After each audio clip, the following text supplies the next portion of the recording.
Hey everybody, coming to you from Cuttyhunk Harbor, and we are in the middle of Tropical Storm Elsa.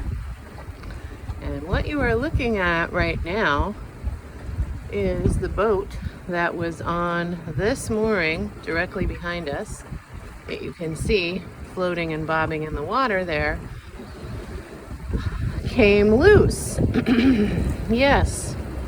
And the wonderful people of Cuttyhunk, these are the two kids in the Cuttyhunk Yacht Club skiff, and these are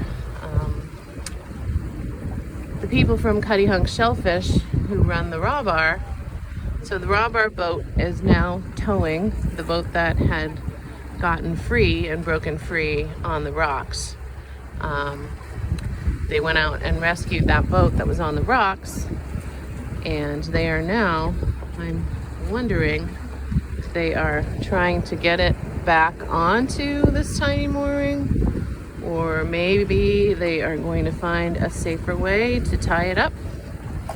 But thankfully, this is, as you can see, here's our boat, and there was that boat. So as you can see, that boat was literally right behind us. For now, the wind is going towards the beach, so the boat was blown to the beach. But when the wind shifted, there was a good chance that the boat could have blown into us or into any other boat.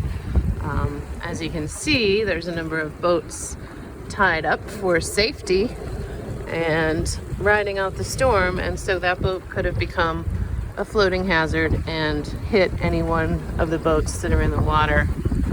So the awesome people of Cuttyhunk have rescued the boat, and it looks like they are going to tie it up to one of the pilings that belong to, probably one of the pilings that belong to Seth Garfield, who owns the Cuttyhunk Shellfish Company. I'm guessing they're going to tie up to one of his pilings and hopefully tie up in a way that is more than one rope, which is what was there before.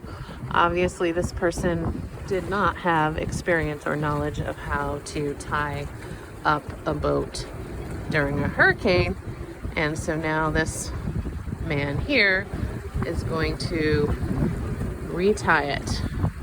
So it looks like we've seen the first rescue of the storm thus far. So far, we are doing okay. As you can see, we're super close to the beach. Those sailboats there are the little sailboats that belong to the Cuttyhunk Yacht Club. The beach is, well, it looks like the tide is really fairly high right now.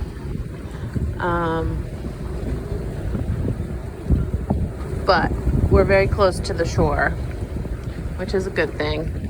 There's not too much water under our boat. It's fairly shallow.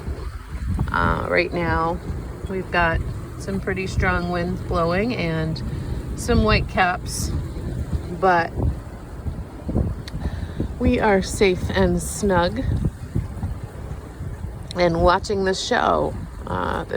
We love this harbor because there's always an interesting show, and this is a harbor that a lot of boats will come to during storms because they're out and about, and then they get caught and they realize they need to get to safety. And Cuttyhunk Harbor is a very, very safe harbor. So the people who live on Cuttyhunk are very used to rescuing boaters in distress. And they do this out of the goodness of their hearts, and because they are island people who know how to ride out a storm. So that's pretty cool. I don't know if you can hear the wind howling. There's our little dinghy bobbing on the side of our boat. Ellen has tied us up very safely and put up our storm dodger to keep the wind and rain out of the cockpit. So even the cockpit is very dry and fairly comfortable. And there goes the raw bar, riding away from their escape, their rescue heading back and possibly rescuing some others. Give Seth a wave as he goes back. And we were on his piling the first night we were here because we couldn't get in during low tide to the piling that we were supposed to be on. So we stayed with him the first night. He has an oyster farm here on the island and grows and raises oysters and clams. And ooh, there's a big gust. Can you hear that? It's pretty howly. If you look over here, I don't know if you can see it, there's a couple of people who look like they went out for a walk. You can see the yellow slicker of one of them. They're in their foul weather gear and a golf cart. Maybe they came out here to watch the storm, I'm guessing.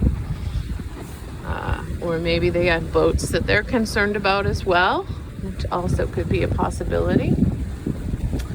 So that's what's going on right now here in the harbor. I'm going to sign off for now, and we'll see if anything interesting continues to happen as we ride out Tropical Storm Elsa. Bye-bye.